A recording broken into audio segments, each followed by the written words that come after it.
What is up, everyone, and welcome to another episode of Three Gyms Talk Hockey.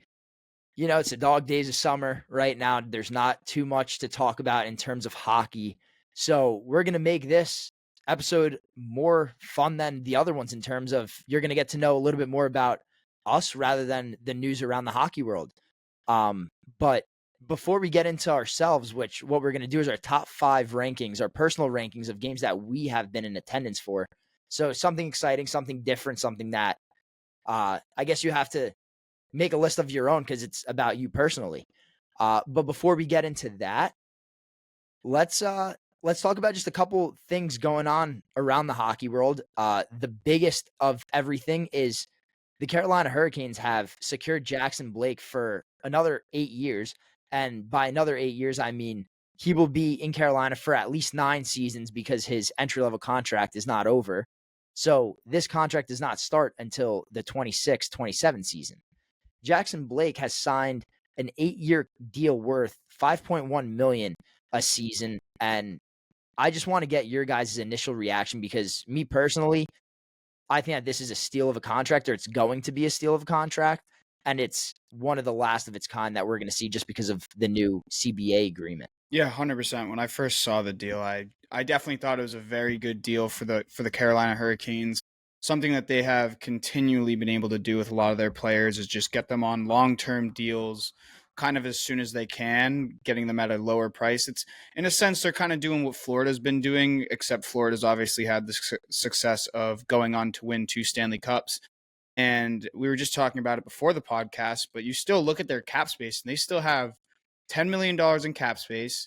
They don't have a guy that is signed for more than double-digit figures. Everyone is under 10 mil, and they're all pretty young. So, Carolina really has seemed to figure out this cap situation and put themselves in a very good position going forward to, sign big name players at the deadline or trade for these big name players at the deadline that do carry a larger cap load than some of the other guys. Yeah, well, I mean, we all are in agreement that Blake's contract is a steal and is going to be a steal. I was so surprised about that. And one thing I want to mention before I get into my point off you, Melks, is you talked about the Panthers and how they're like Hurricanes are kind of similar. I kind of disagree because the Panthers trade for all their guys and then re-sign them to crazy deals. All the Hurricanes guys are kind of homegrown, and they're like the complete opposite. They can't really sign the guys that they trade for or go out in free agency and sign the big fish. They kind of did it this year with Ehlers, but it's kind of the first time in a little bit. But what I'll say is Jackson Blake was probably the Hurricanes' third, maybe fourth best forward last year on that was his rookie season. Or not last year. I'm saying last year in the playoffs. Yeah. I was going to say he was in the second year of his entry level last year. Yes, sorry, I made a mistake there. But last playoffs, he was their third, fourth best forward, and on an entry level deal, and then re-signing him to locking him up till he's 29, 30 years old for $5 million when the cap is going up over $5 million a year. That's a steal. Hurricanes are locked up for good for a while. They got a lot of young pieces locked up. And the one thing that I'm just going to add that we haven't mentioned is the fact that they have each one of their first round picks for the next 3 seasons. But the one thing that stands out the most is that they have 2 first round picks in 2028 already. So they already have Jackson Blake locked up. He's obviously young. And now you have minimum 4 first rounders in the next 3 first rounds. So let's see if they can maybe do something with that because I'm not sure what that draft's really looking like.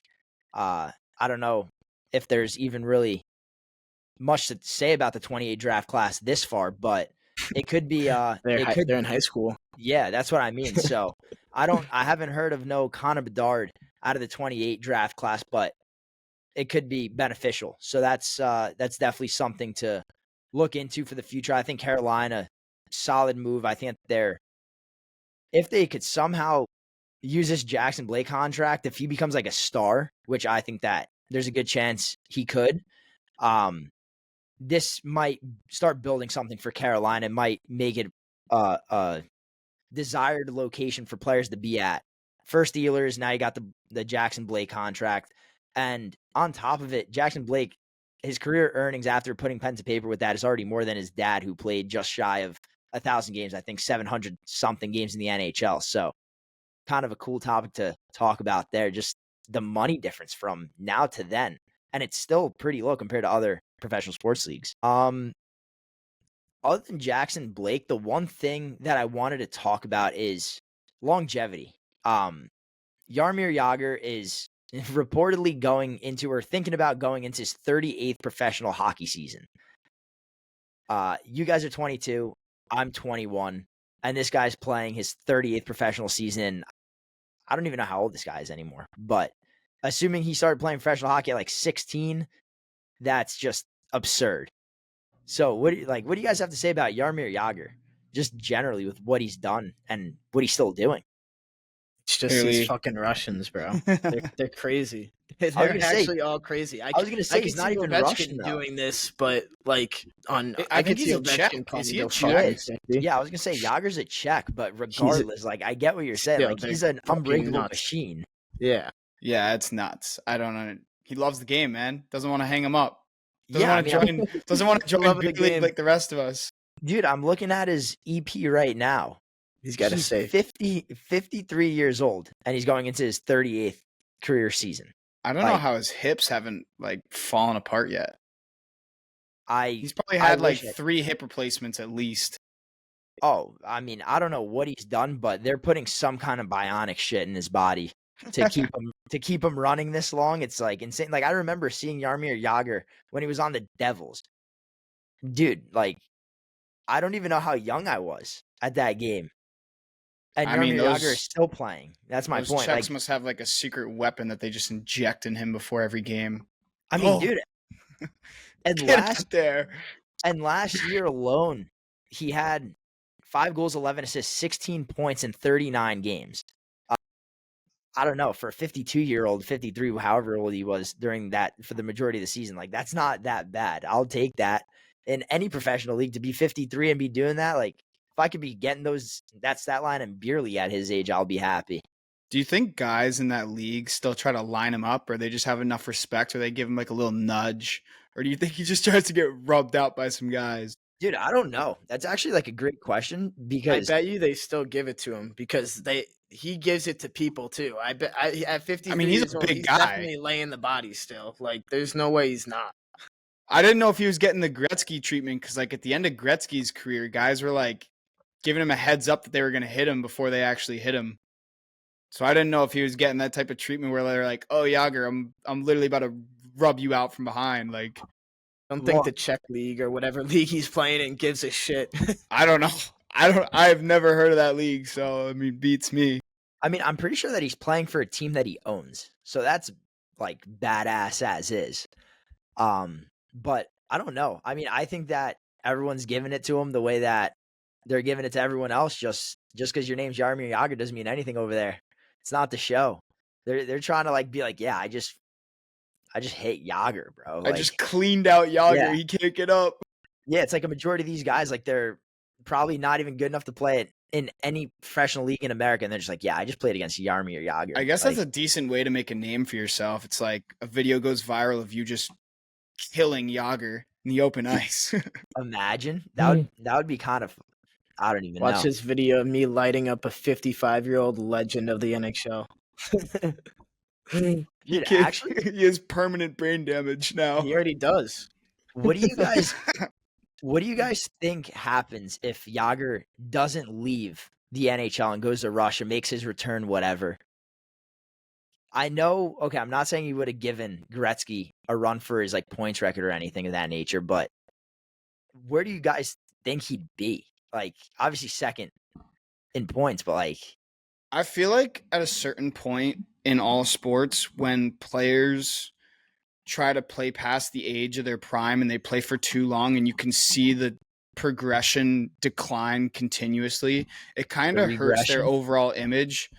Like it takes away from the significance of when they were in their prime and how great they were, because now you have younger generations looking at him as kind of this older guy who's not as effective when you used to watch. Like, you can't really compare that to someone like Ovechkin because he's still producing at a super high level. But I think if because Yager's obviously still playing, and if he had the drive to play in the NHL that long, I think his regression would kind of hurt his overall image, even though he's so highly regarded and highly ranked as a top player in a sense. I mean, I see what you're saying. Like, I completely agree that some players like kind of just like play past their time. Yager finished with just shy of 2,000. It would have been cool to see another player hit 2,000 points. That would have been really cool. Uh, I actually think that he would have given Gretzky a run for his goals record before Ovechkin did. He How had many like goals is he at? 700 plus in the NHL, something like that. See if I can find it real quick. Yeah, he had some good number. Let's see. 766 goals, 1,155 assists, and 1,921 points in 24 Okay, seasons. so he would have needed maybe 2 or 3 more seasons, give or take, Maybe. if he stays on pace. I was gonna say maybe like 3, 4, but he could have gotten those 3, 4 seasons if he didn't go to Russia, if he didn't whatever, which is, I guess, my ultimate argument. Like, I think he would be at like 2,300 points if he didn't go to Russia, which I think is like insane to think about, just because no one else has touched 2,000, and he could have. He like gave up that chance by going to Russia, which I just think that's one of the biggest what ifs in like NHL history in terms of like when someone does eventually touch 2,000 again. And I think that might be McDavid. I do want to see something. Okay. Well, you can kind of see like towards the tail end of his career, his stat lines were all over the place. Like one season he's at 67 points, then he drops to 20. I think he was also very injury prone towards the end of his career, because you see a lot of he was able to play in his last, what is it? In his last 9 seasons, he played 2 full seasons. And then he played in those seasons he played under 35 games in 4 of them, and just under 25 in 3 of them. So like longevity for him, I think, was more of an injury thing in the NHL, because obviously the NHL, you got the biggest, the fastest, the strongest guys coming at you, as compared to maybe the Czech or Russian leagues. You're still playing decently high-end talent, but you're not playing the caliber of talent in the NHL, obviously. So Yeah, I think, I don't know, like it could have taken him like maybe another 5-6 years at his pace in this. Yeah, I mean, you're not wrong in terms of like the competition wise. I agree, but not 100%. Like, I think the KHL is relatively close to the NHL. Obviously, it's not the NHL, but it's as close as you'll get in terms of like, I think the KHL is the second best league in the world. The Czech league, whatever. I think that was just like his fallback. Like, he just can't let go of the game ultimately, like Yeah. we said. But yeah, I mean, Jaromir Jagr, just the fact that he has a chance to touch 40 professional pro seasons, and everyone was talking about obviously Gordie Howe before him. So just kind of cool. At least, have you guys seen Jagr in person? Did you guys get a chance to watch him play? I did. I got to see him for his first ever game as a Bruin. He That's scored sick. too. Yeah, that is sick. It literally, I remember it just deflected off his skate. It wasn't even like a fancy goal. It literally just deflected off his skate. They all count the same. Yeah, they do. I mean, they don't ask how. Those you get to see him? I mean, I definitely watched him. I don't have any clear memories of what he's done, but I know I've seen him play. So like Easily. No, yeah, because I was like kind of thinking, like, I feel like our generation, it's cool to say that we've seen a guy like that, because I don't know, he was in his prime like before we were really even like born. So that's like one guy that's like, I look back at it, it's like I could vividly remember being at an NHL game watching him play, and it's like, yo, that's Jaromir Jagr. It's like, that's kind of sick. That's like almost looking back, like when we get older, like watching Sid Novi religiously, or watching like a Matthews or a McDavid now. It's like they're gonna retire. We're gonna look back and be like, wow, like we got to watch them at like every end of their career pretty much, which is something that at least I find like pretty fascinating, pretty cool. But I want to shift over into pretty much what I've been waiting to talk about for this podcast, and that's the top 5 games that we've been in attendance for. So we discussed it. We each made our top 5 lists of games, like our personal games, our favorites that we've been to, but we obviously have to have been in attendance for them. So I kind of want to go through that list, see if we have any similar games. I know that we each do have one similar game. But other than that, like, I just like knowing who's been to what, the experiences that everyone's experienced. So I want to start at the bottom and work our way up. Let's get number 5 going. Does somebody want to get it started? I could get it started too. Go for it. But Yeah, let's see it. my number 5 is my one kind of change up, my one knuckleball. At my number 5 game, I have the Sacred Heart opener against BC at Martiri. So the Martiri Arena opener back in 2023. We were sophomores. We were living at J Hill. We had our opening game the following day. We were there for that entire week. That was probably one of the most fun weeks that we've had in college, going there a week early for hockey. I rank that at my number 5 spot, kind of just because of the uniqueness. Sacred Heart lost that game 3-2. We were obviously all there. Long Island native Marshall Warren won it in overtime for BC. But just to be able to say, hey, I was at the first game ever played at an arena that's going to be standing long after we're gone from the university, and we had a chance to play there the next day.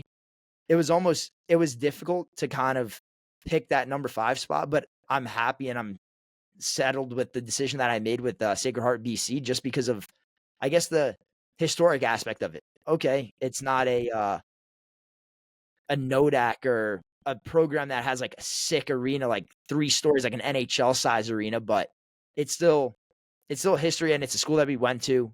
We proudly played there, so that's my number 5. Pretty fun game to be at. Really cool experience. And then on top of it, just being able to experience with you guys and the team as a whole. So that's my number 5. Yeah, we were all in attendance for that game too, right? Yeah, it was a good game. We were all there. Oh, don't you guys remember? There's this one picture that was where was it? It was on the wall somewhere at Sacred Heart, and it's literally of all of our backs. It was Toast, Ubo on one side, and then it was us 3 sitting next to, I want to say, McGlocks. And then I and then remember up now. front, Yeah. and then up front by the glass is Riley and Chizo. Yeah, I remember that. That's like an iconic picture from that opening game, and we're all in that. So that's pretty sick. I guess that kind of adds to the reason why I was up there. Funny. All right, Melks, you want me to go or you got it? Oh, yeah, you can go. You can go. All right, so my number 5, very hard list to make. I've been to a lot of Ranger games over the last 5 years, a lot of playoff games as well. But my number 5 is 2023 Eastern second round of the Eastern Conference against Carolina. Game 2, Vincent Trocheck, double overtime game winner. Pretty sure that game ended 6-5, and that game was the iconic photo with the whole Rangers team around him and him screaming into the fans. I swear I've seen that photo posted probably over 100, 200 times by now. But yeah, I was at that game. Insane environment. I remember leaving the stadium. I've never felt like that happiness. Felt so happy. Everyone in the streets are fucking celebrating. Everyone's screaming. It was great. So loud in the stadium. And yeah, Vincent Trocheck also, that was his 5th straight playoff game scoring. That ties the Rangers record for consecutive playoff game goals. And yeah, just an insane environment. The Rangers went on to win that series, and they didn't end up getting the cup, but still a great feeling in the moment. I was gonna say, do you remember what game? I mean, I remember was the game game. 2. That was game 2. Okay, Yeah, because I was gonna say they I went up remember 2-0 in the was. series I after didn't that. remember if that was to put him up 2-0 or 3-0, but it makes sense that it was 2-0 because game 3 they were in Carolina and that didn't happen on the road. Okay, yeah, that's a respectable game for that to be number 5. Like, I like the thought of listening to your list because that's a hell of a game to be at number 5. Yeah, so for me, my list isn't. I wouldn't say I've been to the most like top tier games, but mine are more about the experience that I've had at the games. Well, it's a personal list. That's the beauty of it. They don't got to be sick So games. coming in at number 5 was actually at UBS. It was Bruins versus Islanders. It was in 2024, I believe. It was 2 years ago. Anyway, definitely the most blasted I've ever been. Like probably at a game ever. I mean, we pregame that hard, 'cause we went from school on the the train into the city, and then we had to like Yeah, go but to Grand Central. that wasn't with the fellas though, because that was No, like it over wasn't. Easter. Yeah, I remember Yeah, I was no. watching that game. Kyle Palmieri hat trick. Yeah. Kyle Palmieri did have a hat trick. Barely You remember. remember that? So Yeah. anyway, dude, so we took the train in, drinking the cut waters, and those are crippling.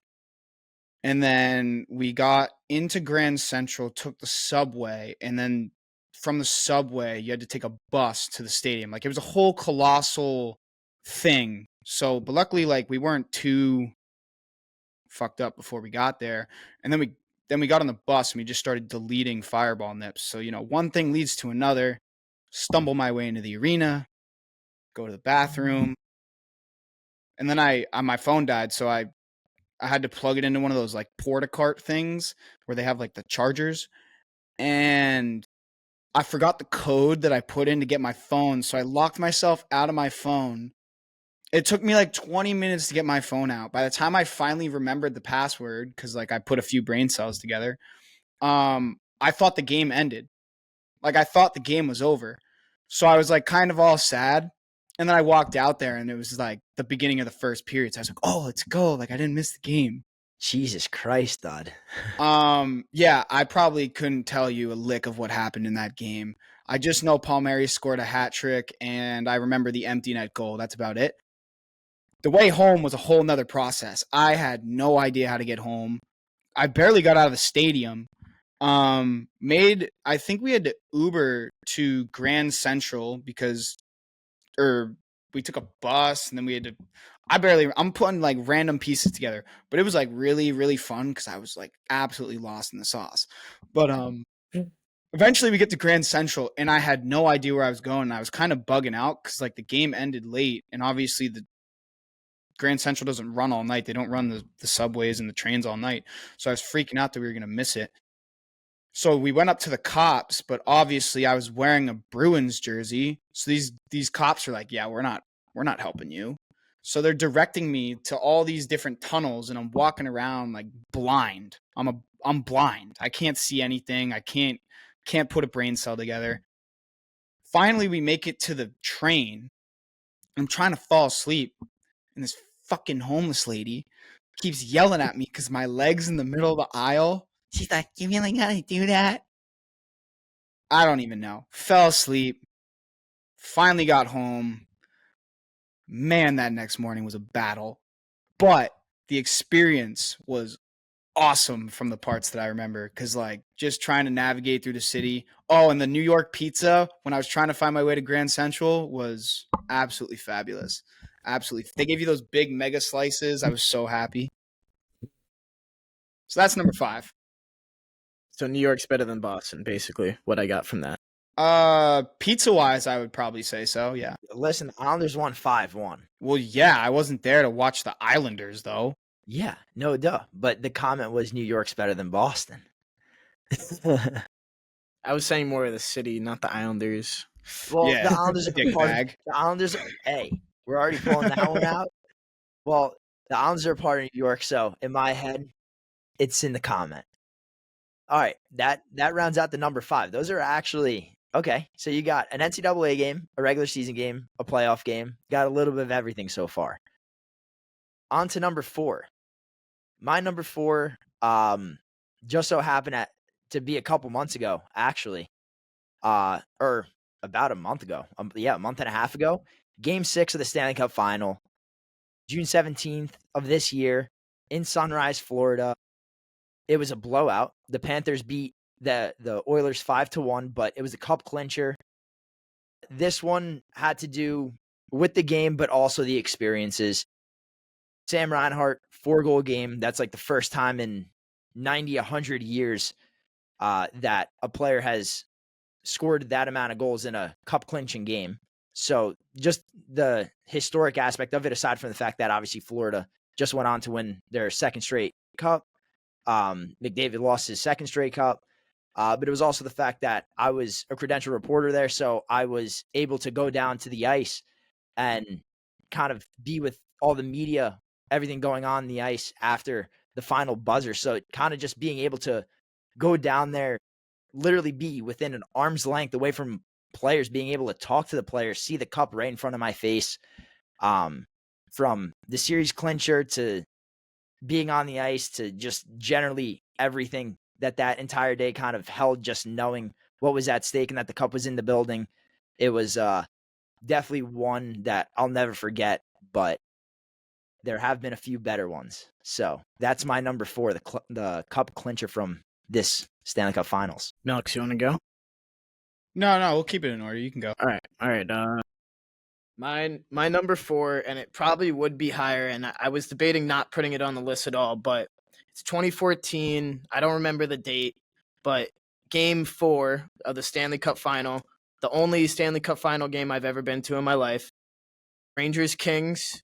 This is Rangers peak when they won the only game of the Stanley Cup, Game 4. I remember it was 2-1, and I remember Henrik Lundqvist played amazing. That's really, from the game standpoint, that's really all I remember. I was probably 11, 12 years old. All I remember is the atmosphere. I remember that building being crazy hype, even though the Rangers were down 3-0 going into the building. I remember going in, I was like, obviously I'm rooting for the Rangers win, but if the Rangers lost, I get to see the Stanley Cup as well.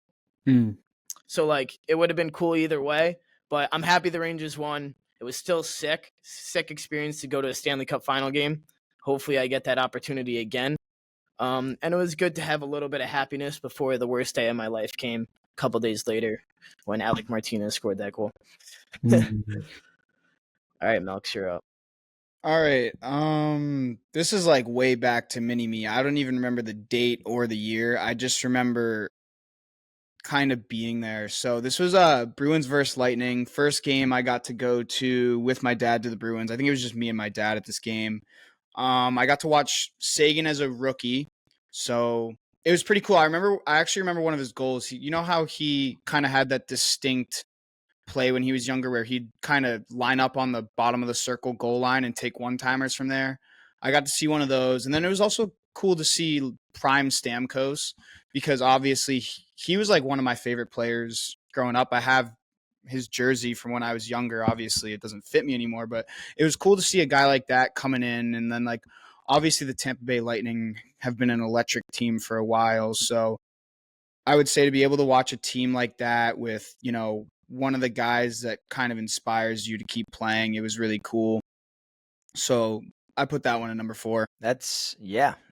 Dude, I love those, like, the early memory games. Yeah. One, like, I don't know if this was, like, your first ever game that you went to, but, like, I remember, for example, like, one thing I'll never forget is my first ever game. I couldn't tell you, obviously now I can tell you how the game, like, panned out, but, like, I don't remember watching how the game panned out, but it was cool because it was John Tavares' first game. It was his NHL debut. It was against the Penguins, so I knew as much as I was seeing Crosby, Malkin. I don't know if Fleury was in net at the time, but point being is you saw a lot of, like, your favorite players in your first game, so it's almost just like it's a core memory, you know what I mean? It's something that you're never gonna get back again. It's like a first impressions thing, like, you can't go to your first game twice. Yeah, exactly. So I definitely love the reasoning behind that. Now we're heading into the top 3. So this is where I start getting excited a little bit. This is like the core memory games, but for me, this was before this year, before 2025. This game was probably ranked number 1 on my list, and it's the JT return game. The first game John Tavares played back on Long Island since leaving to go to the Toronto Maple Leafs. This game was in 2019 on February 28th to be exact. That entire week was unreal. For me at least, because I got to see 2 Islanders games. That was the second of 2 Islander games that I was going to that week. I watched them. I want to say they lost to the Flames 2 nights before. But anyways, that JT return game, aside from the energy and everything, the Islanders went on to win 6-1. So it was a blowout. That was probably one of the craziest atmospheres that I've ever been in, at least from a fan perspective. I want to say I've been in crazier atmospheres. For example, like the Stanley Cup Final this past year. I can't say that the atmosphere was not crazier than that JT return game, but I wasn't rooting for any of the teams. I was there on like a business trip, let's call it. Even though like I enjoyed myself, but Were you guys booing him? I Or don't were you know. guys kind of be like, oh yeah, he's back? No, I think we gave him a warm welcome. I think we gave him what he Okay. deserved. Um, Okay. but but yeah, that game just start to end from warm-ups to leaving the Nassau Coliseum. That game was a 10 out of 10 through and through. And one thing that I'll also never forget about the game is that it was originally supposed to be played at Barclays, and they purposefully changed it to Nassau Coliseum, or at least I think that they purposely changed it to Nassau Coliseum because it was the return game. But a little fun fact that not a lot of people remember from that original game date. On to All your right. guys' number 3. Let's hear it. I guess if we're staying in order, I'll go. I'll go. So mine is my number 3 is my first non NHL game. It's a 2023 Frozen Four final. Quinnipiac's first Natty Chip against Minnesota. This was in Florida, Amalie Arena, which is where the Lightning play. And this game was insane. I had insane seats with my dad at like maybe 5, 6 rows off the glass on the opposite side of the benches. So kind of got to see the interactions between the players and the coaches from across the ice. I saw everything from my seats. It was insane. Even before the game, we had some club pass, and we went we went there 2 hours before the game. I watched warm-ups, and then we went up to the club, and I actually met Phil Esposito, which was insane. Very nice guy. We talked a little bit of hockey. He was trying to mention a guy's name. I remember this. He was describing to me. He goes, 6'5", very good goal scorer on Buffalo. I'm like, Tage Thompson. He's like, wow, that was pretty quick. Good. And I was like, yeah, I kind of know my stuff. We took a picture. I'll remember that conversation. That was great. And then going to the game part of it, it was a great game, 3-2 finish. Quinnipiac went into the overtime, tied 2-2, and Jacob Quillen scored 10 seconds into the game, and he went across the ice all the way back to this side, threw his stick into the stands, and he actually threw it and it landed 2 rows in front of me. I actually had a hand Damn. on the stick. I was wrestling with this dude for the stick, even though I had to fly home. But I would have managed a way to get that stick home Hell yeah. with me on that flight. But insane experience, great game, and got to see some great players too. That Minnesota team had Brock Faber, Logan Cooley, Jimmy Snuggerud, Matty Nice. Nyes. Yeah. Yeah. So yeah, sick game. Yeah, I was gonna Yeah, say that's that sick. that game. I thought Minnesota was gonna win a national championship that game. That was I a was really very good game. surprised. Yeah, that Do you was a remember? really good Do you game. I remember when I remember watching texted it. you? I Yeah. texted you that game. I remember you texted Yeah. me. You said overtime winners, and I predicted the winner too. I didn't say Yeah. that, but I did say Jacob Quillen. Yeah, Yeah, that's sick. Those NCAA games are like they're so exciting. Like obviously a national championship game versus like the first game in a new arena, not the same, but a national championship game is like that's something that I want to attend at some point. you, Obviously, you you, wanted to be against two good teams, and you got the full package. You know what I mean? So that's a really sick game to be at. And I remember just texting you, like you sending me pictures while you were there. It's just like shit, like my boy's actually there. yeah. You got to go to a game, especially if any of the Minnesota teams or those North teams are up there, because their fans are crazy. If they're not, they're bigger fans of these college teams than they are the Minnesota Wild, and I can tell you Mhm. that from firsthand from just talking to some of them. Penn They're State they're boys. nuts. Penn I mean, State. it's also on the topic of Minnesota. It's also like they might be the only state to be able to pack out an NHL arena for a high school hockey tournament. So Yeah. it's like those fans from high school to the NHL, they're just fanatics, and that's why it makes it one of the best states in the country, at least in terms of hockey. Like that's where NHLers are bred. Milko, what's your number 3? I'm sure that there's a good story to this one. I wouldn't say it's like a crazy story, but like it's kind of a throwback again to mini me. So this was my first game ever to go to TD Garden, go into Boston, get the experience of going to a Bruins game. My uncle took me, and I felt like a badass because I was Wait, in so this was your elementary first school. NHL game or just first game at the Garden? I think it was my first ever NHL game in general. So I remember I felt like a badass because my uncle pulled me out of school early. So I was like, yeah, I get to leave school early. I'm going to a game. So like he brought me into the city. He got this like sweet hotel room. And then eventually we went to the game. I still have one of those Bruins claw things, the foam things in my room from that game. I don't really remember the game that much, but I do remember being able to watch Marshy and Bergeron work the PK, and they actually had a game-winning goal on the PK on a 2-on-1. I think Marchand dished across to Bergeron and he sniped it. So that was pretty cool. And then the next day going home, I got to go into school late because I was obviously coming from the city, and my uncle was like, "Yeah, we're gonna take you in late." So I felt like a badass going back into school. Get the late slip, walk into class late, feel like the man. So that experience was pretty cool because again, you don't get to experience first games more than once. Yeah. No, that's unreal. Yeah, I could only imagine. I remember like going to games as kids, and it's just like you're there, It's the you feel best like you're the age to be a man. fan. Yeah, Say that again? exactly. It's the best age to be a fan. When you're like 12 to 15 years, 10 to 15 years old, if your team's good, it's sick. Oh, that's the best. Yeah. Like for example, I would like if we grew up in Chicago, that would have been so money. Like Hmm. at our age at least, Yeah. 2010, 13, and 15, we would have been what? 7, 10, and like 13 years old or somewhere around that nature. So that's just sick. On to number 2. My number 2 is also from this year's Stanley Cup final. So that's 2 games out of my top 5 that are from this year's Cup final. And this one I couldn't leave off of the list. Game number 4, Edmonton to an extent had their backs against the wall. They didn't want to go back home down 3-1. They get off to a terrible start. They're down 3-0 in the first period. Matty Tkachuk, 2 goals. Anton Lindell puts one in right before, I want to say in the final minute of the period. And then in the second period, it almost felt like Edmonton's not season was dead, but it was like, all right, like accept defeat.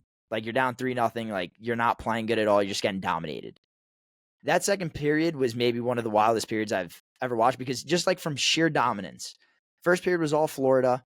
Second period was all Edmonton. We go into the third period, tied 3-3. Yeah, Ryan Nugent-Hopkins scored, Darnell Nurse and Podkolzin for Edmonton.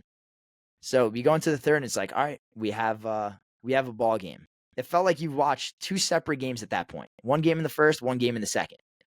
Going into the third, you didn't know what was going to happen.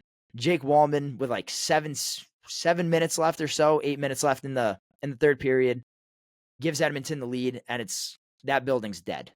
That was kind of crazy. Right before the final buzzer, 20 seconds left, 19 point something to be exact. Sam Reinhart ties the game. Game goes to overtime. Obviously, Leon Draisaitl wins it for Edmonton, but long story short, just from the fact that it was a 3-0 game, get a 5-4 overtime game, a comeback from Edmonton, it was also, I want to say Florida was undefeated after leading after the first or second period in like, I don't even know, like close to 30 games. I don't have the exact number in front of me, but Edmonton the chances of them winning that game were slim to none. They come back, they win it. And then obviously the rest is history.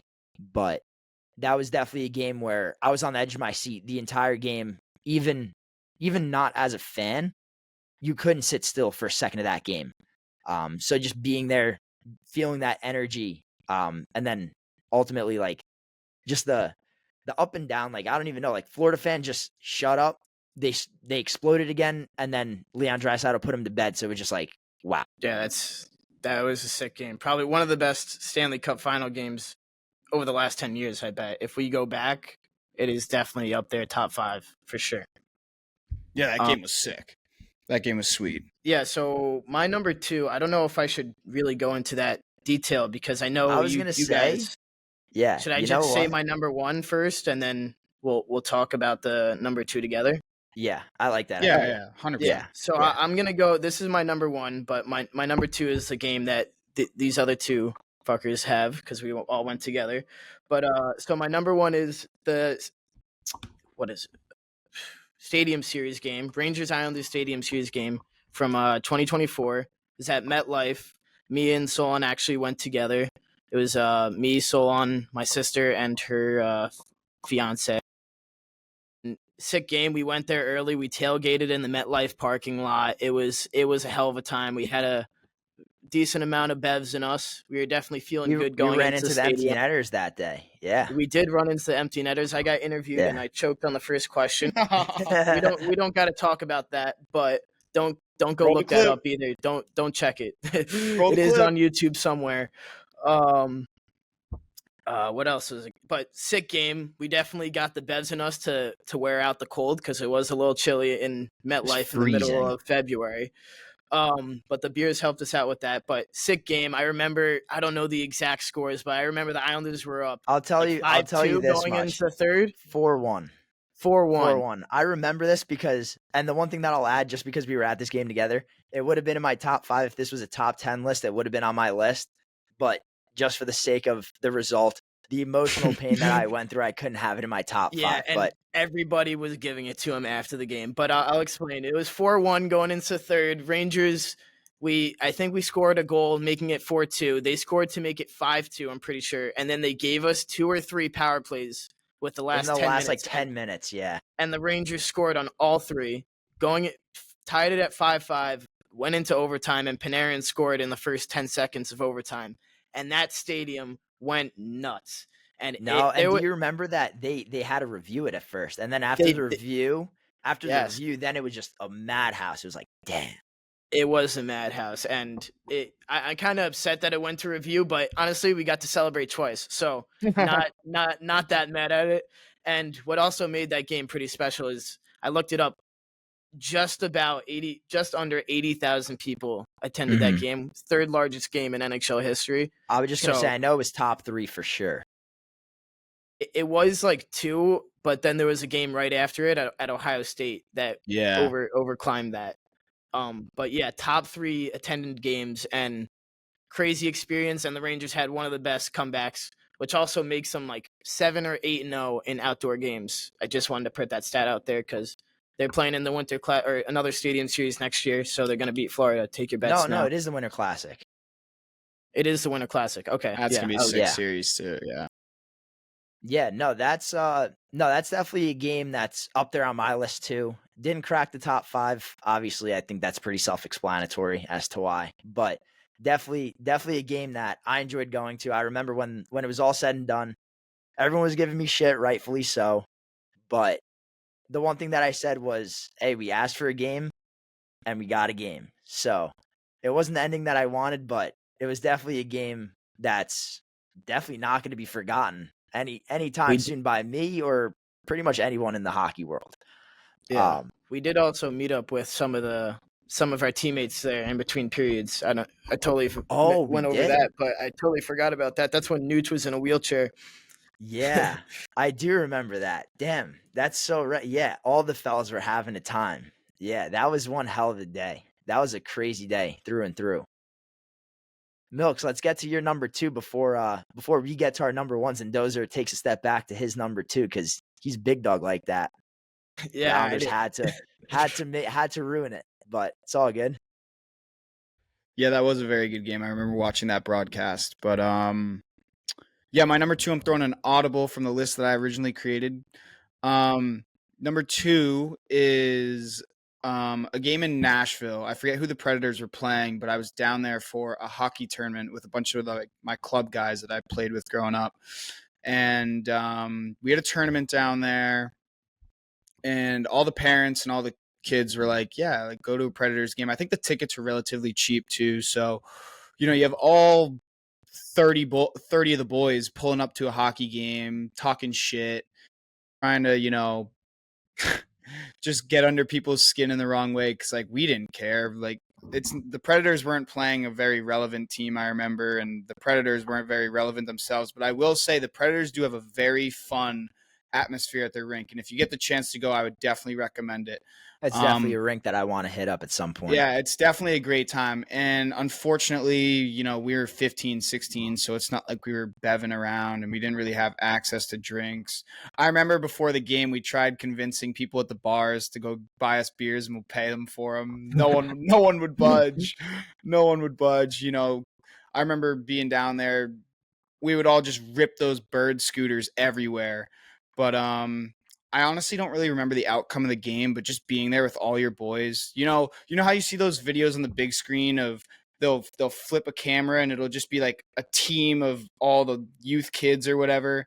It's just like experiences like that where, some people don't get to do that, and it's honestly a lot of fun. And I wish we could have been at the age that we drank, but then I probably wouldn't been able to remember as much that happened. So I I mean, guess it listen, was a did you blessing in already disguise. didn't remember half the game, so like how much more could you have remembered or not Well, remembered? it wasn't necessarily about the game. It was just about like being able to go and enjoy time with the boys. No, So I feel that. I feel What's that yeah, 100%. Nashville's arena called? Is that Bridgestone I Arena. Bridgestone? forget. Bridgestone. Yeah. Yeah, I Yeah. just know it's right on that strip, so you don't like you could go straight from the bars and just walk to the ring, And you Yeah, could go to the bars right after. and you can go to the Yeah. bars right after and have a great Yeah. time. Too bad you're Bridgestone 16. Arena though. Yeah, I Yeah. know. That's when Nashville's good, that place is That place is pumping. definitely They yeah. they have I forget exactly what it is, but they have a great not goal horn, but like a chant, like the fans chant something Oh, when they after they score. score. Yeah. Yeah. Yeah, They when have a other great teams chant. goal. I forget what they do exactly. Yeah, I remember seeing videos of that like from the playoffs.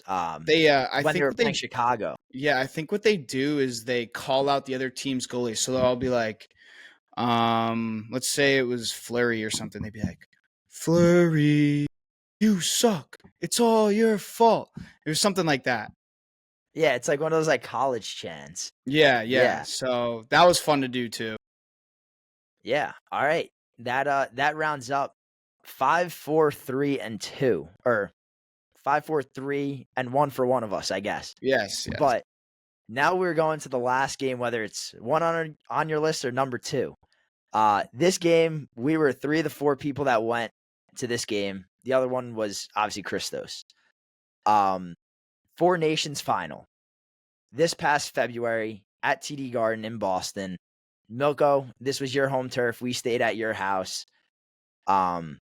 This was hard to not put at number 1 for me personally, just because of, I guess, the skill on the ice, the outcome, and yeah, I don't think like I stop over there. I don't think we're ever going to see the skill that we saw on one sheet of ice again. So that was definitely the highlight of mine. Just the players involved. Yeah, absolutely. I would also say just the uniqueness of the experience. I know for me, especially, there's never going to be an event like that that's going to happen at TD Garden again, hockey wise, obviously.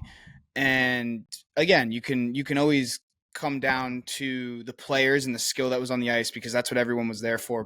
But for me, it was just the atmosphere, the buzz of everyone. Because once they started turning off the lights and they gave us those cool light up bracelets, it was just nuts. Like that is a game that I will definitely remember. Walking in. Remember when we got to go down in the front to watch warm ups and we met those guys in the Yeah, eagle those guys that were outfit and like whatever. all over. Yeah, they were all over like NHL pages. Yeah. Yeah, Yeah. like stuff like that. It was so cool. And then just the buzz right before the puck drop. Everyone was so amped. Everyone was so excited.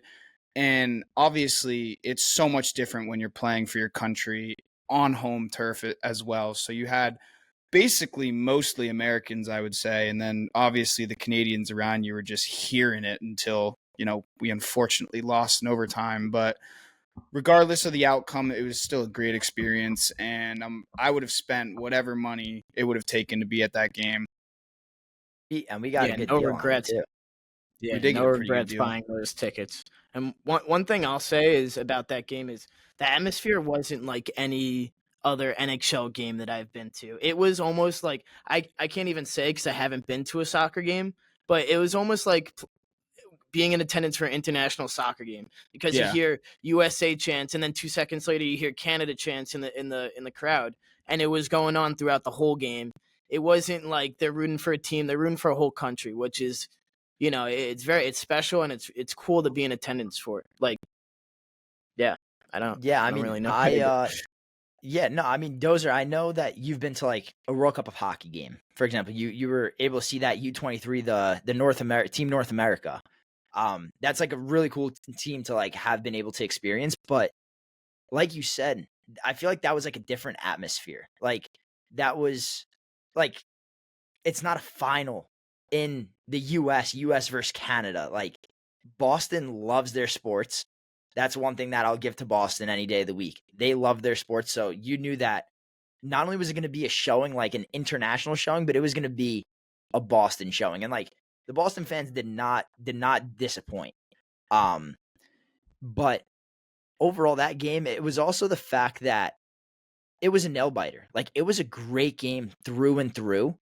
And the one thing that I want to highlight, which I don't even know if you guys remember, but I was sitting there writing an article Yeah. during the game because I knew that I was not going to be able to finish it in time. Like after, like I didn't know what we were going to be doing after. So I was sitting there, I was writing an article mid game.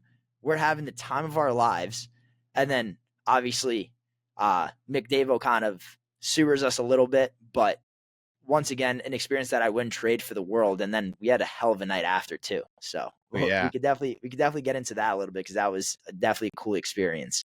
I also remember just We all got of us wanted overtime so bad going into the third period because I think it was tied going It into was the third. 2-2, yeah. We all just wanted to go to OT. free hockey, baby. We also got Great stuck in Boston. All of our phones dead. All of our phones dead. All of our phones All of our dead. We bought phones a dead. charger. We're sitting in 7-Eleven and a geeker comes in. Dude, Somehow we remember meet that? up with the guy from Spittin' Chicklets. What's his name? RA. Oh, RA. Rear Admiral. RA. Yeah, Toast. Somehow Chris- run into him, Yeah, start Christos following him saw him around. coming out of one bar, and then he was like, RA. And he was like, in his Massachusetts accent, what's up, boys? Dude, he had nothing behind his eyes. He had nothing. No No, thoughts. RA was a beauty. We ended up, I forgot what place it was, but we ended up at some bar with him too. Was it Lucky's? Lucky? I thought it was Lucky something. There was a guy in there who looked like Chris Kreider though from the top He balcony. did. Dude, Yeah, I do that guy remember was that. throwing me off so hard. I was like, that looks exactly I thought like he was Chris Kreider him. the whole night. I'm not even joking. Yeah. He sat in the same spot the whole night. Just And he leaned looks so over that sad. ledge. He looks Yeah, so he looked sad. That's why I thought it was him. They just He lost. just- Was, yeah. Because he actually played in that game, which I still Yeah. don't agree with that decision, but that's a story for another time. Yeah, that is true. Big role but guy. Big role guy. yeah, yeah, huge. But no, that Huge game, locker room guy. and The then meat the market. best part about that entire day, because that entire day was actually like a buzz fest. We woke up at like 9 a.m. to Oh, record dude. an episode for 3 gyms. Before, Oh yeah, that before we morning. That left. morning. Oh, dude. Yeah. I think what's crazy is the anticipation we had going to that game. Yeah, It was nuts. I think it was. Oh no, that's kind of a crazy take. I was gonna say our anticipation to go to that game was crazier than the atmosphere at the game, but No. dude, that's Yeah, not really I- comparable. I was gonna say I it's was not so comparable. excited though. No, Like, I would remember have ran through a brick wall if I had to go to that game. We also got back to Nelks' house probably at like 2-3 in the morning, Bro. and then woke up at 8:30 to go to our regional game playoff against or a BU. regional game the next Yeah. morning. Yeah. that Dude, we and ended that up was losing. crazy. And can we talk about the highlight of everything? That the game was on a Thursday. Yeah, what is that? Yeah, that was dude. that is crazy. Number one, that was absurd. But number two, it couldn't have worked out any better for us because if it was on a Friday, it was Yeah, we it was a couldn't pick go. and choose. Last college hockey game, or well, I guess the Four Nations final. But knowing the result of both, I think I'd pick the Four Nations final. To be honest, Yeah, it's facts. yeah, that game.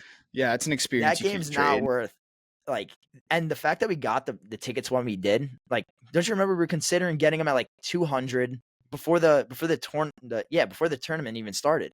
Yeah, And then yeah, after the 100%. first game, we looked at each other and we're like, guys, like, what are we doing here? We looked at them, they were like 300. Like, all right, are we pulling the trigger or not? The three of us and Christos, we look at each other. All right, we're doing it. Didn't look back since. I think our tickets were worth like, oh, what were they worth? They They're they like 1,200. they Yeah. It's over quadrupled in 1,000. price. Yeah. They Yeah, I was quadrupled gonna in say, I price. know it was over $1,000, so we definitely snagged them. We did Had a good ourselves time. pretty nice. Yeah, Had a good time.